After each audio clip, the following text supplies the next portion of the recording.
కల్వకుంట్ల కవిత గారు ఆ లేఖ తానే రాసినట్టుగా, ఆ లేఖ ఎట్లా లీక్ అయిందో తెలియదన్నట్టుగా నిన్న శంషాబాద్ ఎయిర్పోర్ట్లో మీడియాతో మాట్లాడుతున్నటువంటి సందర్భంలో చెప్పింది. సో మొత్తానికి 6 పేజీల లేఖ అయితే లీక్ చేసింది ఎవరు అనేది నాకు తెలియదు అనేటువంటి మాట ఆమె చేసింది. రాసింది మాత్రం నేనే, దస్తూరి నాదే అని చెప్పి కవిత గారు చెప్పింది. అసలు ఏం జరుగుతూ ఉంది, కేసీఆర్ ఫ్యామిలీలో జరుగుతున్నటువంటి అంశాలు ఏంటి అనేటి ఒకసారి పరిశీలిస్తే, ఇక్కడ కల్వకుంట్ల కవిత గారు గత కొంతకాలంగా పార్టీలో సమాన వాటా కోసం కొడుకు ఎంత వాటానో తండ్రికి బిడ్డకు కూడా అంతే వాటా ఉండాలనేటువంటి ఆ దిశగా ఆమె నిజంగా వాస్తవానికి కూడా జైలుకు పోయింది. 6 నెలల పాటు జైల్లో ఉన్నది. ఆ జాగృతి అదో ఇదో పెట్టి ఏదో కార్యక్రమం చేసుకుంటుంది. సో ఆమెతో కంపేర్ చేసినప్పుడు కేటీ రామారావు త్యాగం చాలా తక్కువది, చాలా తక్కువే కూడా. అది త్యాగం అనిపించుకోదు కానీ, సో ఆమె చేసిన పనుల కంటే ఈయన చాలా తక్కువ చేసిండు. కాబట్టి ఏమైనా దొరికితే అవకాశాలు దొరికితే నాకు దొరకాలి కానీ కొడుకు ఎట్లా పోతుంది అనేటువంటి ఒక కయ్యం జరిగింది. ఆమె ఒక కీలకమైనటువంటి వ్యాఖ్యలు చేసింది. కేసీఆర్ దేవుడు కానీ ఆయన చుట్టూ దయ్యాలు ఉన్నాయనేటువంటి మాట చెప్పింది. ఎవరి దయ్యాలు? కేసీఆర్ చుట్టూ ఉండేది ఎవరు? కేసీఆర్ చుట్టూ ఉండేది ఒకటి, కేసీఆర్కు 5-6 ఇంచుల దూరంలో ఉండేది సంతోష్ రావు ఉంటాడు. ఆ తర్వాత అప్పుడో ఇప్పుడు హరీష్ రావు ఉంటాడు, కేటీఆర్ ఉంటాడు. ఈ దయ్యాలలో అంటే కవిత గారికి ఈ కుటుంబ సభ్యులు కాక ఇంకొకరు దయ్యాలుగా కనిపించారు. ఎందుకంటే వాళ్ళందరూ కూడా ఈ కుటుంబానికి భయపడతారు కాబట్టి ఈ ముగ్గురిట్లలోనే ఒక దయ్యం ఉండాలి. బయట విధేయులుగా ఉంటారు. ఒక దయ్యమా 2 దయ్యాలా? ఈ దయ్యం ఏది? సహజంగానే కవిత గారు చెప్తా ఉంటారు ఆయన దేవుడా రాక్షసుడా. తర్వాత శ్రీకృష్ణుని చుట్టూ గోపికలు ఉన్నట్టుగా, హనుమంతుని చుట్టూ రామదండు కోతులు ఉన్నట్టుగా కేసీఆర్ చుట్టూ కూడా సహజంగానే వాళ్ళే ఉంటారు. కాబట్టి ఇక్కడ మనం గమనించాల్సినటువంటి అంశం ఏంటంటే, కవిత ఎపిసోడు ఎందుకు హాట్ టాపిక్గా మారింది, అసలు ఏం జరుగుతుంది వాళ్ళ కుటుంబంలో అనేటువంటిది చాలా గట్టిగానే చర్చ అయితే అవుతా ఉంది. అయితే ఈ లేఖ నేను రాయలేదు అని ఆమె చెప్పలే, నేనే రాసిన అని చెప్పింది. కానీ నమస్తే తెలంగాణ పత్రిక నిన్నటి పేపర్లో ఏమనేసి, నిన్నటి పేపర్ ఉందా నమస్తే తెలంగాణ పేపర్?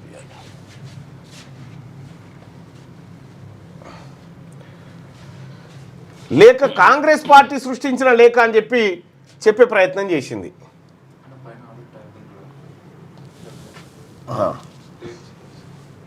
రైట్,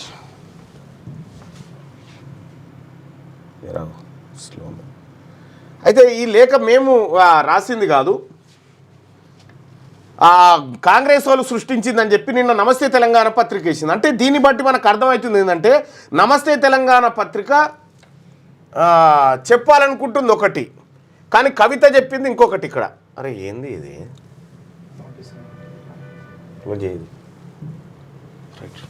కవిత చెప్పాలనుకుంది ఒకటి, చెప్పింది ఒకటి. ఇక్కడ జరుగుతున్నటువంటి పరిణామాలు చూస్తే కేసీఆర్ ఇంట్లో అగ్గి రాసుకున్నట్టుగా స్పష్టంగా కనిపిస్తూ ఉంది. క్లోజ్ చేయగా లేనప్పుడు ఏం చెప్తే లేదా ఇంట్లో ఉంటుందిగా, ఉందిగా. కేసీఆర్ ఇంట్లో అగ్గి రాసుకున్న మాట మాత్రం స్పష్టంగా కనిపిస్తూ ఉంది. కవిత మీరు చూడండి, కవిత ఎమ్మెల్సీ కవిత గారు రేవంత్ రెడ్డి గారిని ఒక్క మాట ఇప్పటి వరకు అనలేదు. తను కాంగ్రెస్ పార్టీతో సఖ్యతను కోరుకుంటున్నట్టుగా కనిపిస్తూ ఉంది. కేటీ రామారావుకు కాంగ్రెస్ పార్టీ అంటే కోపం, ఆయన బీజేపీతో సఖ్యతగా ఉండే ప్రయత్నాలు చేస్తున్నట్టు కనిపిస్తూ ఉంది. సో పొత్తు లేకుండా భవిష్యత్తులో ఎన్నికలు గెలవలేమనేటువంటి సత్యం అందరికీ తెలిసినా ఎవరితోని పోవాలి, ఎట్లా పోవాలనేటువంటి విషయంలో మాత్రం ఒక గడిబిడి కనిపిస్తూ ఉంది. రెండో విషయం ఏంటంటే, అసలు కేసీఆర్ నిశ్చేష్టుడై ఉన్నాడా? ఈ పిల్లల మధ్య పంచాయతీని పరిష్కరించేటువంటి ప్రయత్నాలు ఏం జరుగుతూ ఉన్నాయి?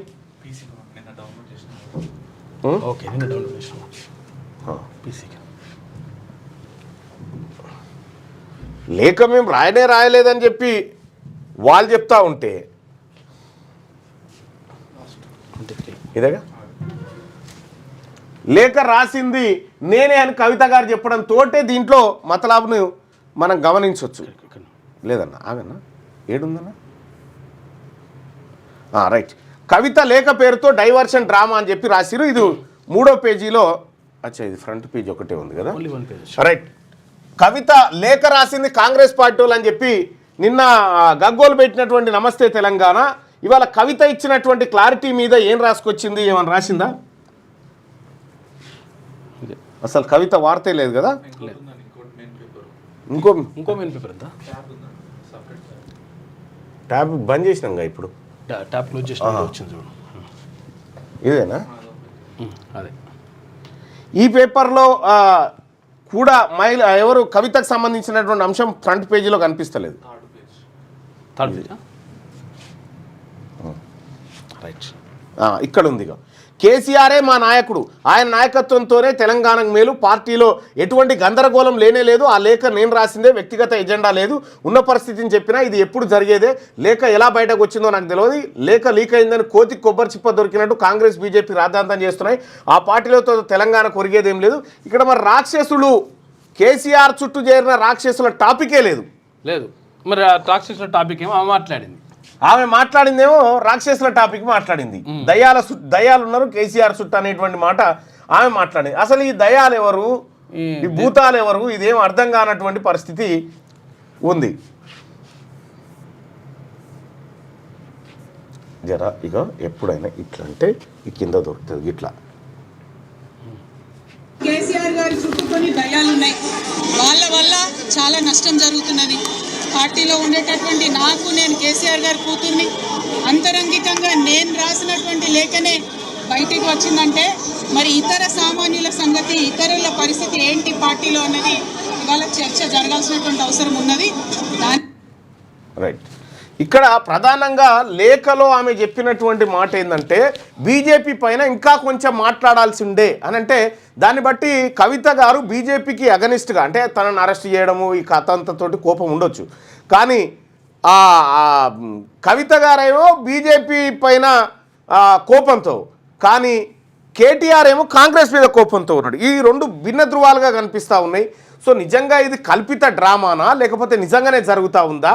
కేసీఆర్ దగ్గర ఉన్నటువంటి లేఖ, కేసీఆర్కి ఇచ్చినటువంటి లేఖ ఎట్లా కేసీఆర్ దగ్గర నుంచి లేఖ కానీ కాగితం కానీ పెన్ను కానీ గిలాస కానీ ఎవరైనా ముట్టుకోవాలంటే ఎవరు ముట్టుకోగలుగుతారు? ఒకటి సంతోష్ రావు ముట్టుకోగలుగుతాడు, ఆయన దగ్గర ఉండేటువంటి వాళ్ళు ముట్టుకోగలుగుతారు. కాబట్టి ఆ దయ్యం ఏదో మనకు అర్థమైన కాడికి, మీకు అర్థమైన కాడికి కేసీఆర్ చుట్టూ ఉన్నటువంటి ఆ దయ్యాల పేరు ఏమైనా చెప్పగలుగుతారా భాయ్ సాబ్ మీరేమన్నా? లేకపోతే కాకినాడ రిలీజ్ చేయాలి, బయట పెట్టాలి. శ్రీకాంత్ వ్లాగ్స్ మానుకోట, వేరే న్యూస్ లేదా ఇంకా మీ నుంచి ఆశించేది? వేరే న్యూస్ పెద్ద డాక్యుమెంటే బయట పెడుతున్నా, జర ఓపికతో ఉండు. షీఈ్ ఆల్సో వన్ దయ్యం, one side KTR, she also one దయ్యం, one side KTR, another side is Harish రావు.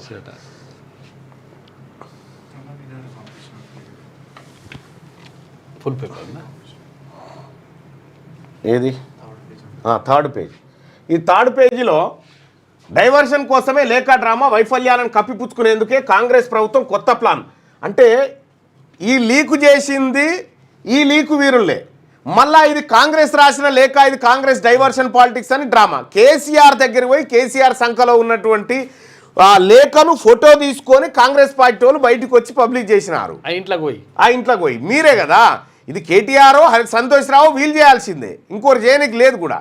అయితే విషయం ఏంటంటే ఆ లేఖను వీళ్ళే లీక్ చేస్తారు, వీళ్ళే డైవర్షన్ డ్రామా అంటారంటే నమస్తే తెలంగాణ పత్రిక విశ్వసనీయతను చూడరు ఎంత అద్భుతంగా ఉందో. ఇక లేకపోతే ఇది ఏమన్నా పోస్ట్ బాక్స్ లేచి పంపించిన లెటర్ కాదు, అట్లా కూడా కాదు, నడుమిట్లా పోస్ట్ మాస్టర్ కవర్ ఓపెన్ చేసిన అని చెప్పడానికి కూడా లేదు. కాబట్టి ఇక్కడ కంప్లీట్గా కేటీ రామారావు ఏదో డ్రామా ఆడుతున్నట్టుగా కనిపిస్తూ ఉంది. మళ్ళా కేసీఆర్ కవిత కేటీఆర్ చేస్తున్న డ్రామా. పాండు అట, అచ్చా పాండు పోతాడు కానీ మరి పాండుకి ఇప్పుడు ఆ లేఖలు చదివేంత ఉంటుందా ఏమో మరిగా. మీ దగ్గరికి వస్తే న్యాయం జరుగుతుంది అనుకో, మీ దగ్గరికి వస్తున్నారు ఓకే, పాండు కాకపోవచ్చు కానీ మొత్తానికైతే చాలా కవిత చెప్పినటువంటి దయ్యం సంతోష్ రావు లేదా కేటీ రామారావు. ఇప్పుడు అంతో ఇంతో ఆ ముసలాయనకు ఎవరికి, ఆ కేసీఆర్ గారికి ఈయన పంచాయతీ ఈయనకున్నది, కేటీఆర్కు బిడ్డ పంచాయతీ బిడ్డకున్నది. అంతో ఇంతో ముసలాయనతో ముచ్చట పెట్టి ముసలాయనకు అండగా నిలబడ్డది ఇప్పుడు హరీష్ రావే కనిపిస్తా ఉంది. ఫస్ట్ నుంచి కూడా అదే ఉంది. ఆ? తెలంగాణ ఉద్యమంలో స్టార్టింగ్ లో కూడా హరీష్ రావే జర అండకున్నాడు. ఇప్పుడు కూడా అదే కనిపిస్తా ఉంది. ఇప్పుడు హరీష్ రావే జర అండగా ఉన్నట్టు మిగతా వాళ్ళంతా కనిపిస్తలేరు. కానీ మొత్తానికైతే అభి నువ్వే లీక్ చేసి ఉంటాను, నేను లీక్ చేసిన అనేకం ఉన్నాయి. ఒకటే నేను వాళ్ళకు ఇప్పుడు చెప్తున్నా చూడండి, హైదరాబాదు ఈ చుట్టుపక్కల ఉన్నటువంటి భూములు ఎంత విలువ తెలుసా? 2 లక్షల కోట్ల విలువైన భూములను ఒక సామాజిక వర్గం ఎట్లా కబ్జా పెట్టింది, విత్ ప్రూఫ్స్ తోటి డాక్యుమెంట్ బయట పెట్టబోతా ఉన్నాం. అంటే ఇయ్యాల కాదు, ఇంకొంచెం అది ఫైనల్ వర్క్ అవుతూ ఉంది. అయిన తర్వాత రేపు లేదా ఎల్లుండి ఈ డాక్యుమెంట్ బయట పెట్టబోతా ఉన్నాం. ఇందులో ఒక్కడు బీసీ లేడు, గుర్తుపెట్టుకోండి. మీ పిల్లలు IIT సెట్ లాంటి కాంపిటేటివ్ ఎగ్జామ్స్కి ప్రిపేర్ అవుతున్నారా? జాబ్స్ కోసం చేసే ప్రయత్నంలో విఫలమవుతున్నారా? ఇంగ్లీష్పై పట్టు సాధించలేక పోటీ ప్రపంచంలో వెనుకబడుతున్నారా? స్టేట్ సిలబస్ అయినా సెంట్రల్ సిలబస్ అయినా అన్ని సబ్జెక్టులు ఇప్పుడు ఒక్క క్లిక్లో. షేక్ స్పైకర్ ఇప్పటి వరకు ఎవరు తయారు చేయలేని విధంగా రూపొందించబడిన సరికొత్త యాప్. ఇప్పుడే షేక్ స్పైకర్ యాప్ని ప్లేస్టోర్ నుండి డౌన్లోడ్ చేసుకోండి. కేవలం 1000 రూపాయలకే 7 ఏళ్ల పాటు సబ్స్క్రిప్షన్ పొందండి.